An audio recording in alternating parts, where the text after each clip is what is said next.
Hey, it's Mr. Peace. Just got done sharing my heart for probably my fourth or fifth time here at St. Mary of the Hills in Rochester Hills, Michigan. We've made this an annual tradition where I speak to the 7th and 8th graders preparing for their confirmation every year. And another beautiful time right before Christmas, some great decorations throughout their church. The whole message that they're trying to really invoke and put on people's hearts is to prepare for the holiday season and just for Christ coming and for his, just beautiful, unconditional love that he embodies, right? For his birth, to celebrate that.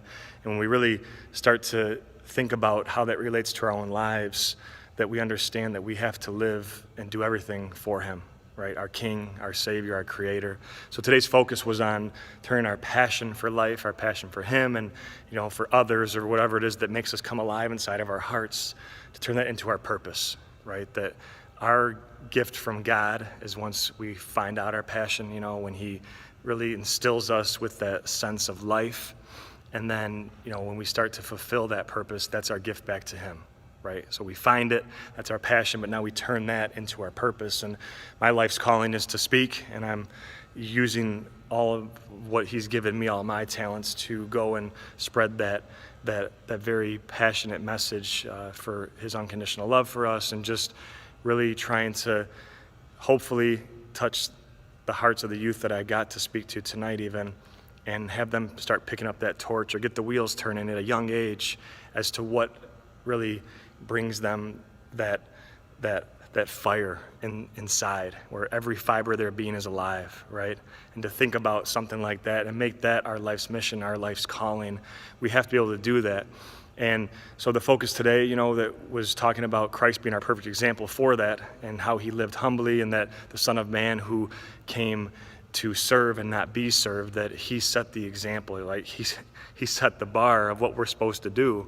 And we're supposed to do this, in a humble fashion, without any pride and any selfishness, that we serve selflessly. And we make others our top priority, right? People first, things second. And we put him ahead of everything else too, our faith. And like Dr. Martin Luther King Jr. said, life's most important and urgent question is, what are you doing for others?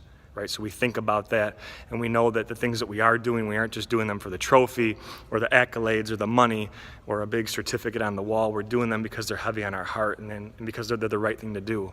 And we think about legacy, what we want to be remembered for, and hopefully it's somebody that's not only embodying Christ Jesus and what he taught us and trying to live like him, but also that we're helping others see their worth. And we talk about the M in all of our poems, M for miracle, upside down W for worthy, that we really truly remember this. Isaiah 49 says, I have engraved you in the palm of my hands. And this is our reminder, our proof here.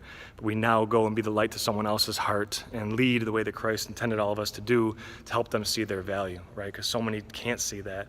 And there's so many different ways to lead. That's why I'm wearing this shirt for today's talk. You got the heart that you can kind of see within this multicolored peace sign. That's where leadership begins, in the heart. And there's different colors because there's so many different ways to lead, right? Some of us are quiet, some of us are loud, and that doesn't matter as long as we're leading with the intention that everything we're doing is for him and for his greater glory and his greater purpose, and that we truly just seek, especially in this holiday season, right around the corner, Christ's birth, that we have this like renewal in each of our hearts to be like Christ, to prepare for him, but also allow him to even come into who we are, into our hearts, and then go out into this world and spread that needed kindness and love and empathy and respect and everything else that this planet desperately needs.